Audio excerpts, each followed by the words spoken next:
दोस्तों, इतिहासकारों के अनुसार श्री कृष्ण के अवतार रामदेव जी का अवतार सन 4042 में भादवा सुदी दूज के दिन राजस्थान के पोखरण के ताम्रवंशी राजा अजमल के यहाँ हुआ। राजा अजमल श्री कृष्ण की भक्ति में लीन रहने के साथ ही धर्मपरायण राजा भी थे, लेकिन उनकी भी विडंबना थी कि वह निसंतान थे। इसके कारण वह काफ़ी दुखी रहते थे। रामदेव जी के पिता राजा अजमल, जो कि द्वारिकाधीश के परम भक्त थे, हमेशा अपने राज्य की सुख शांति के लिए मनोकामना करने द्वारिका जाते थे। एक बार उनके राज्य में भयानक अकाल पड़ा और राज्य में अच्छी बारिश की मनोकामना लेकर अजमल जी द्वारिकाधीश पहुंच गए। ऐसा माना जाता है कि भगवान द्वारिकाधीश की कृपा से उनके राज्य में बहुत अच्छी बारिश हुई। बारिश के ही दिन में जब एक दिन सुबह किसान अपने खेतों की तरफ जा रहे थे तो रास्ते में उन्हें अजमल जी मिल गए। किसान उन्हें देखकर वापस घर की तरफ जाने लगे। यह देख राजा ने पूछा कि आप वापस क्यों जा रहे हैं? तो किसानों ने बताया कि राजा जी, आप निसंतान हैं, इसलिए आपके सामने आने से अपशगुन हो गया है और अपशगुन के समय हम बुआई करने नहीं जा सकेंगे। राजा ने जैसे यह सुना तो बहुत दुखी हुए, लेकिन एक कुशल शासक और गरीबों के मसीहा होने के नाते उन्होंने किसान को तो कुछ नहीं कहा, पर जब वापस घर आए तो काफ़ी निराश और दुखी हुए। फिर उन्होंने तय किया कि संतान प्राप्ति की मनोकामना लेकर द्वारिकाधीश के दर्शन करने जाऊंगा। इस मंशा के साथ वह द्वारिकाधीश पहुँचे। भगवान द्वारिकाधीश के प्रसाद के रूप में लड्डू लेकर गए। मंदिर में पहुंचकर राजा अजमल ने बहुत ही दुखी और भारी मन से भगवान द्वारिकाधीश की मूर्ति के सामने अपनी सारी व्यथा रखी। अपनी बातें बता ही रहे थे कि उन्होंने मूर्ति को देखा कि मूर्ति मुस्कुरा रही है। ऐसा देखकर अजमल जी को गुस्सा आ गया। उन्होंने यह प्रसाद रूपी लड्डू जो कि द्वारिकाधीश के लिए लाए थे वह मूर्ति पर फेंक दिया, जो कि द्वारिकाधीश की मूर्ति के सिर पर जा लगा। यह सब देख मंदिर के पुजारी को लगा कि राजा पागल हो गया है। पुजारी ने राजा अजमल जी को बोला कि भगवान यहाँ नहीं है, भगवान तो समुद्र में सो रहे हैं। अगर आपको उनसे मिलना है तो जाओ समुद्र में जाकर उनसे मिलो। वह बहुत दुखी होने के कारण राजा समुद्र के किनारे गए और समुद्र में कूद गए। भगवान द्वारिकाधीश ने राजा अजमल को समुद्र में दर्शन दिए। श्री कृष्ण ने स्वयं बलराम जी के साथ उनके घर अवतरित होने का वरदान दिया और कहा कि वह खुद भादवा के दूज के दिन राजा अजमल के घर पुत्र रूप में जन्म लेंगे। राजा अजमल ने कहा कि भगवान के सिर पर पट्टी बंधी है। राजा अजमल जी ने पूछा कि आपको चोट कैसे लगी? भगवान ने कहा कि मुझे मेरे एक प्यारे भक्त ने लड्डू मारा था। यह सुनकर राजा बहुत ही शर्मिंदा हुए। अजमल ने कहा कि मुझे अज्ञानी को कैसे पता होगा कि आप ही मेरे घर आए हैं। भगवान ने कहा कि जब मैं तेरे घर आऊँगा तो आंगन में कुमकुम के पैर के निशान बन जाएंगे, मंदिर के शंख अपने आप बजने लगेंगे। यह सब सुनने के बाद अजमल जी खुशी खुशी घर लौटे। अपनी रानी को सारी बात बताई। उसके निश्चित समय के बाद जब भगवान के वरदान अनुसार पहले बलराम जी ने वीरमदेव के रूप में राजा अजमल की पत्नी के गर्भ में जन्म लिया। इसके 9 माह बाद भादवा की दूज के दिन भगवान कृष्ण राजा अजमल के घर रामदेव के रूप में पालने में अवतरित हुए। बाबा रामदेव के रूप में प्रसिद्ध श्री कृष्ण का अवतार रामदेव जी ने बाल्यकाल में ही अपनी बाल लीलाएं दिखानी प्रारंभ कर दी। पालने में प्रकट होने के बाद उनकी माता को चमत्कार दिखाया। उनके आंचल में दूध की धार बालक रूपी रामदेव के मुख में गिरने लगी और माँ को चतुर्भुज रूप में दर्शन दिए। छोटी उम्र में दर्जी द्वारा बनाए कपड़े के घोड़े में बैठकर उसे आकाश में उड़ाकर ले गए। जब भैरव बाबा को इन सब बातों का पता चला तो राक्षस ने अपने छोटे भाई को रामदेव और भाई वीरमदेव को पकड़ने भेजा।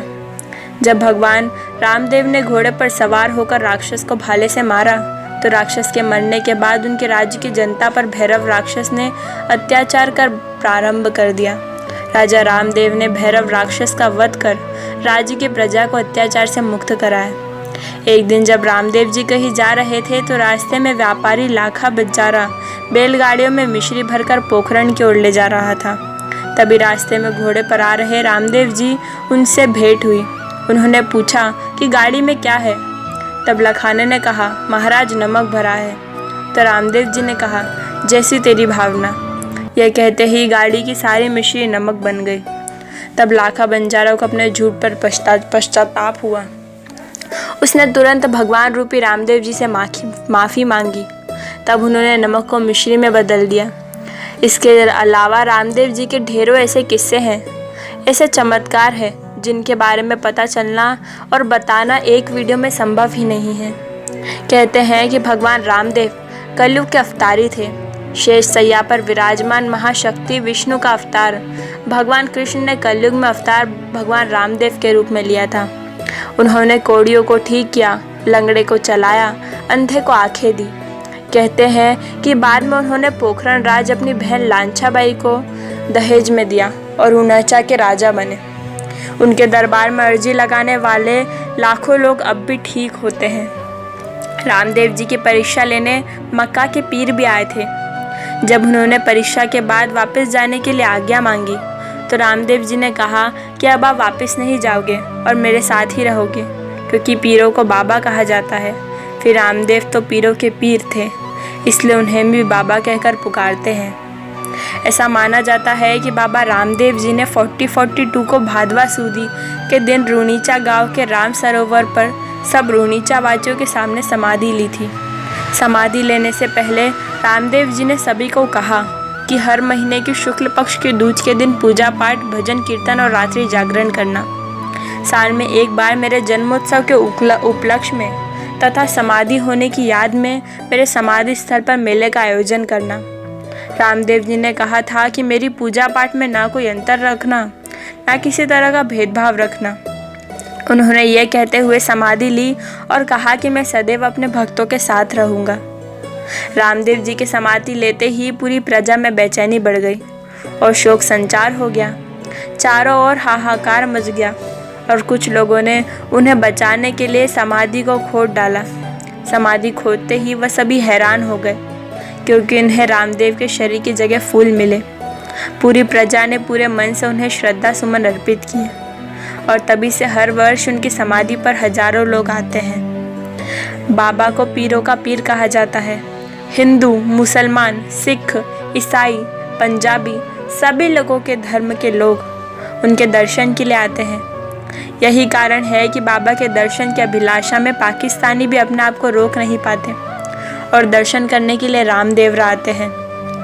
बाबा रामदेव ने छुआछूत के खिलाफ कार्य कर दलित महिलाओं को पक्ष की लिया और उन्होंने हिंदू और मुस्लिमों के बीच एकता और भाईचारे को बढ़ाकर शांति रखने की शिक्षा भी दी।